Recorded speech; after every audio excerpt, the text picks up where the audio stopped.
Welcome to the Margin Business Digital Entrepreneur Podcast.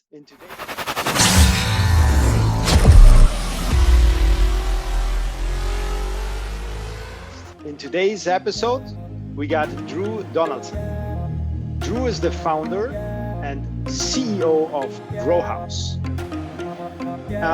He's a strategist, an entrepreneur, a speaker, a consultant, and a coach. So please, Drew, tell us a little bit more about yourself.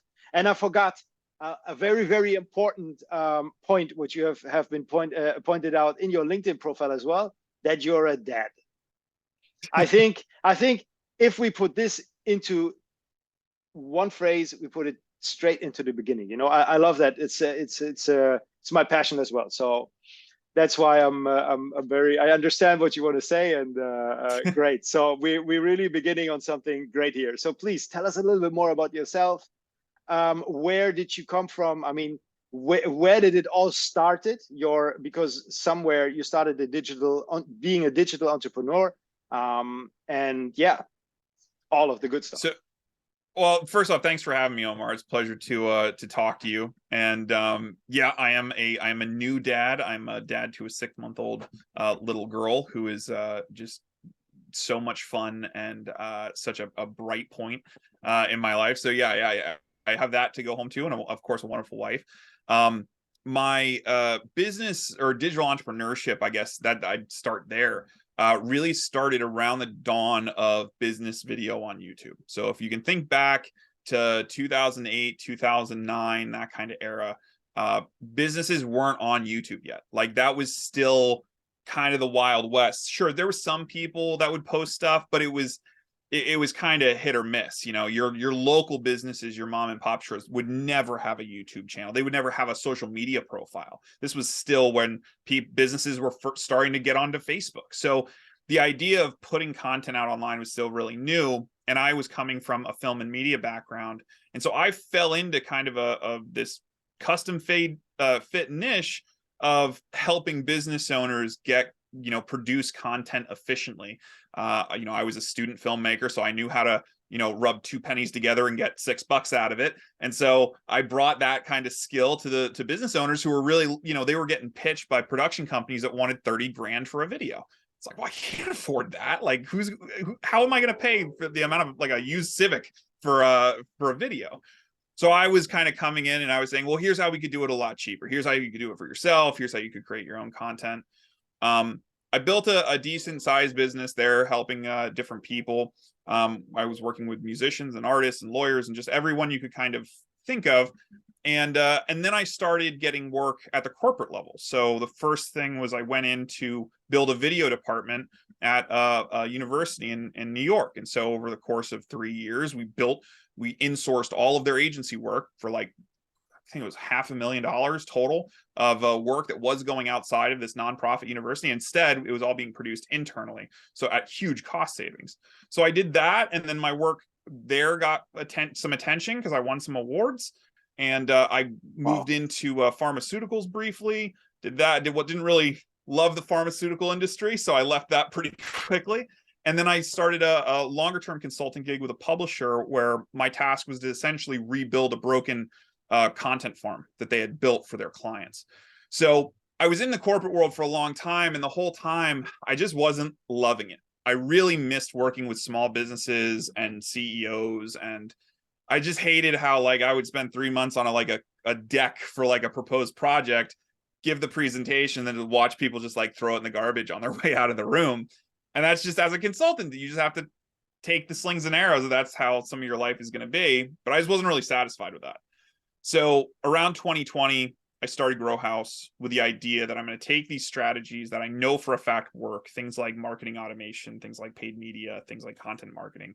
I was going to kind of set up a business to serve small businesses. So take this big corporate strategy and do the same kind of thing I did at film school, right? Like, rub 2 pennies together and get $6. Make it a lot more affordable to these people.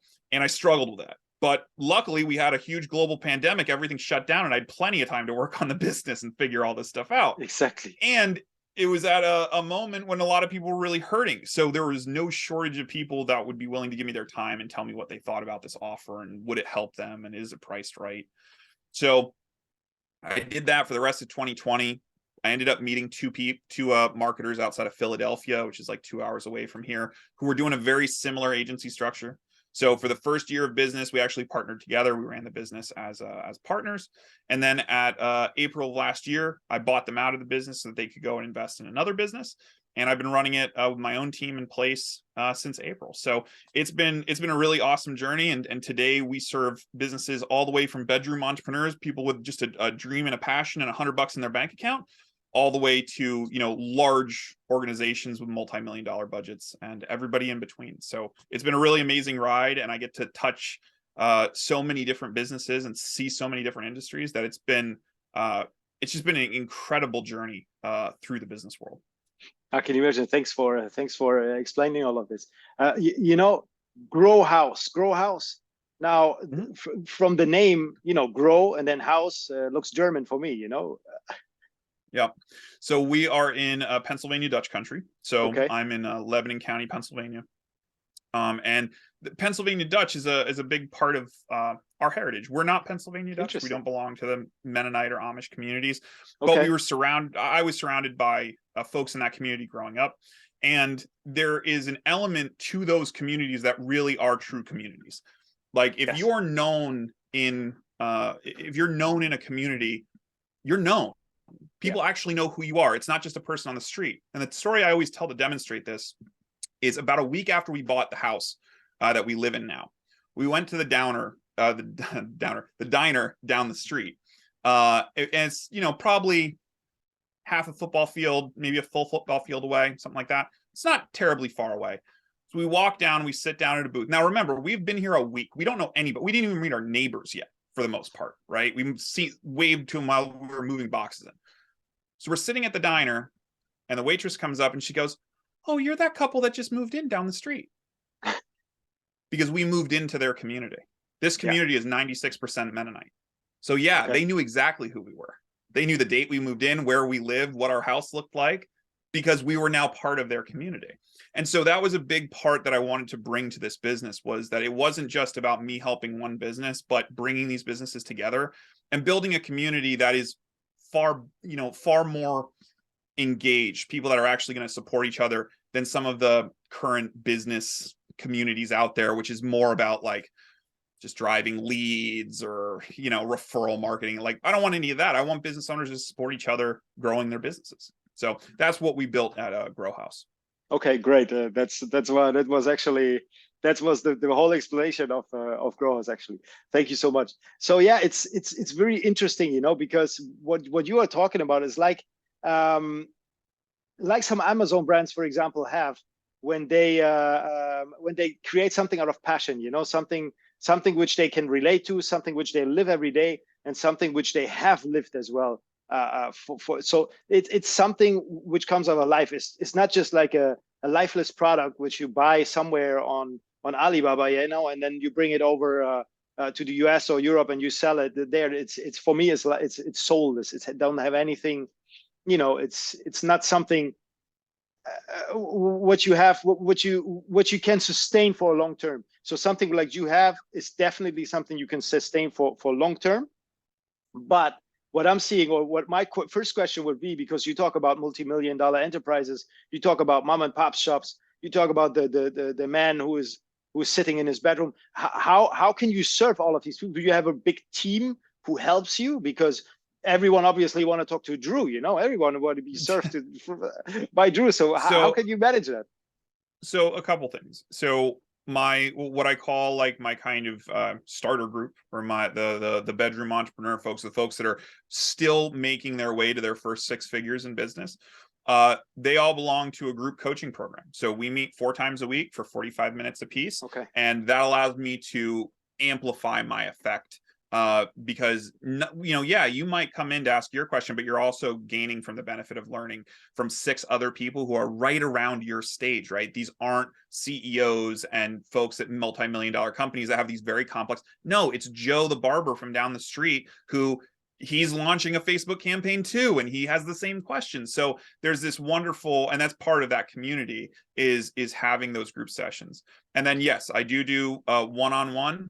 I do that for, I would say, the majority of the business. And then for the folks that are major kind of major players, it's more of an outsourced CMO role. So Okay. I'm not putting nearly as much face time in, but I'm putting the team together to run those marketing operations based on the playbook that I know and that I've worked with for my team. So I don't have a huge team. I don't have thousands of employees or anything like that, but I have a big enough team to serve the clients I can take on personally.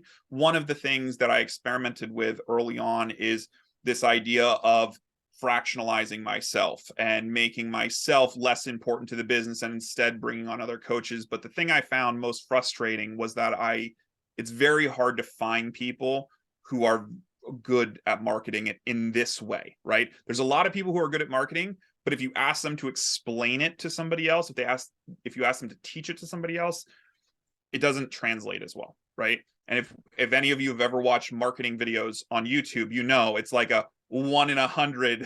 You get that good video that's like, yes, finally, like this is exactly the information I needed. A lot of the other stuff it's either, too simplified or it's way too advanced and there's not really that sweet spot. So it was hard to find that. And I've just kind of decided that, there's ways to scale this business and to make this work and to charge a reasonable rate, help everybody I want to help, without having to sacrifice the quality of the information and the guidance I'm providing. Okay. Because this is actually, the question what I'm asking, because scaling, everyone wants to scale. And, when you're at some point, you're alone and you maybe have a small team behind you, then you want to grow more. But everyone wants to speak to the person or wants to, and you feel like you are the one who only can do it, and most of the time it's really like this, because as you said, it's hard to find people who actually are good at, for example, what you do. So it's for me or for the people I spoke with, it's one of the most important things, and the most of the times where they get stuck actually. So if somebody comes to you with a problem like this and saying, listen, I have this gold mine behind me, but I cannot find somebody to put in place to take over.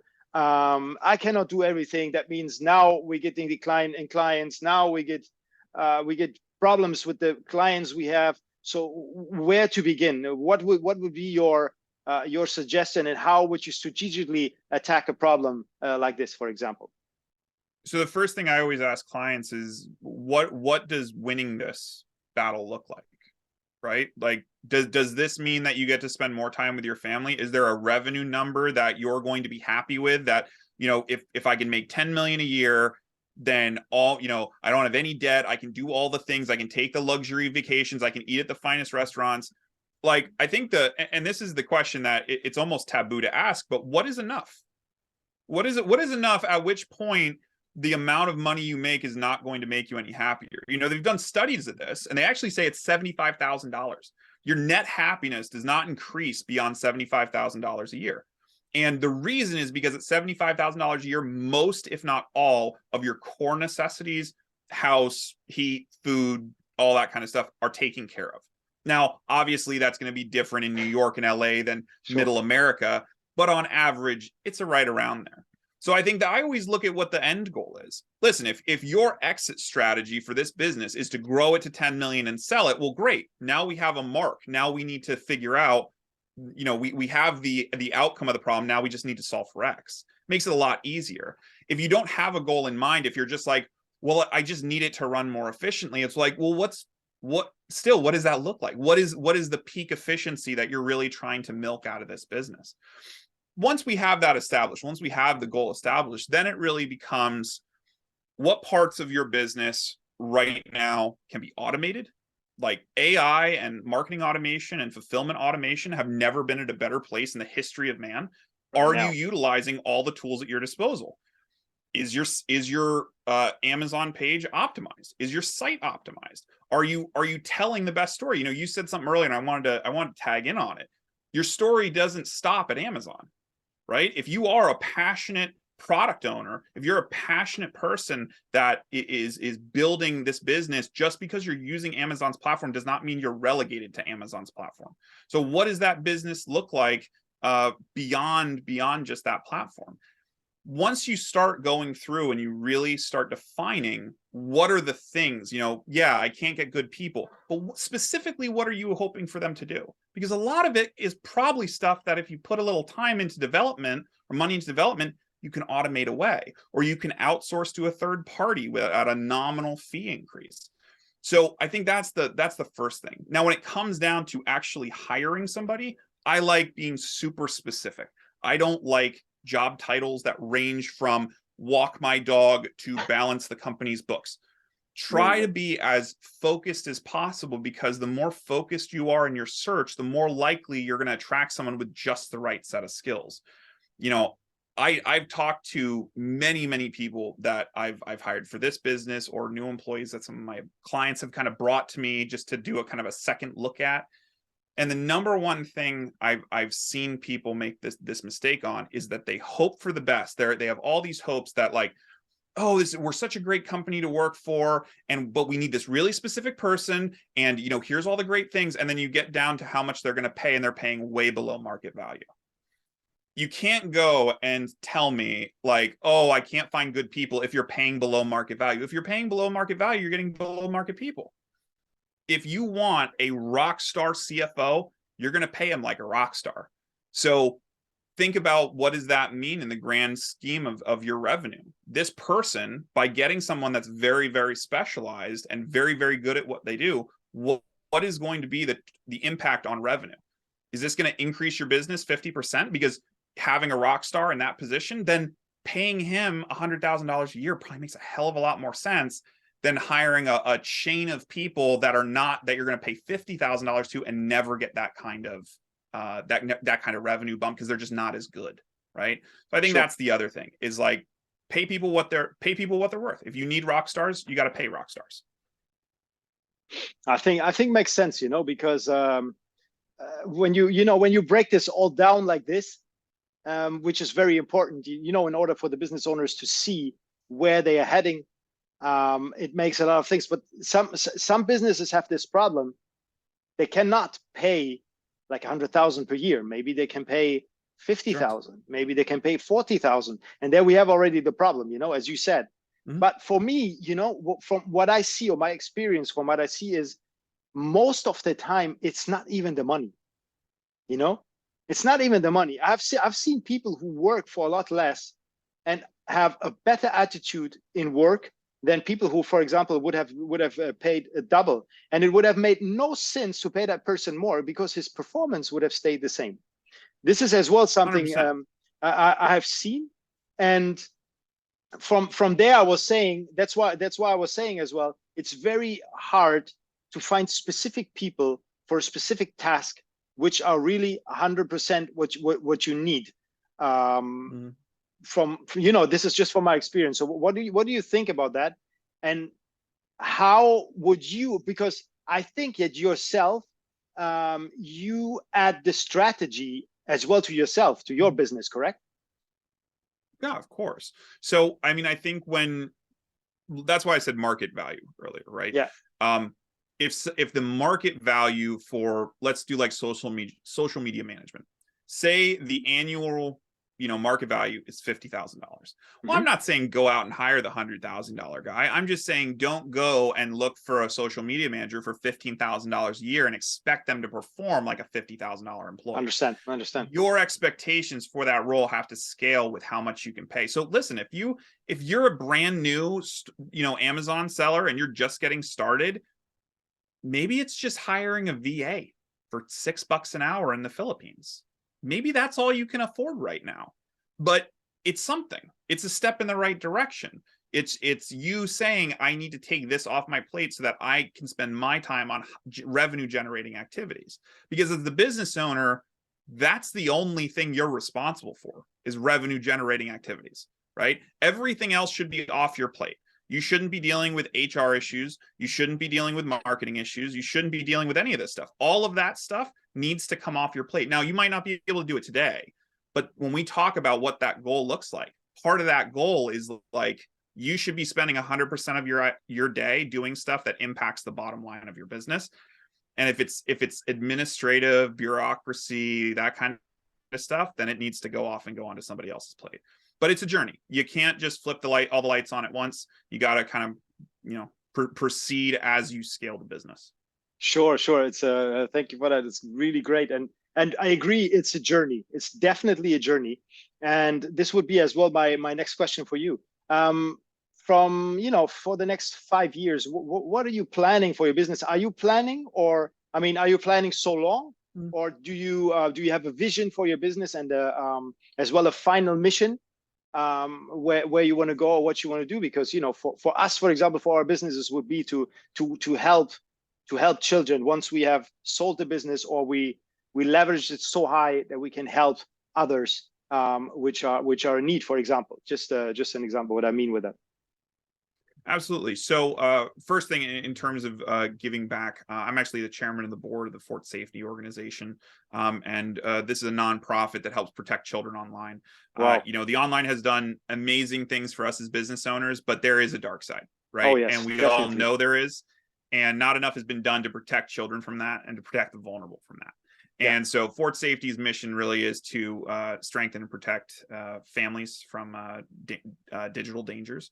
And so that's really my main focus in terms of philanthropy or philanthropic efforts with this business.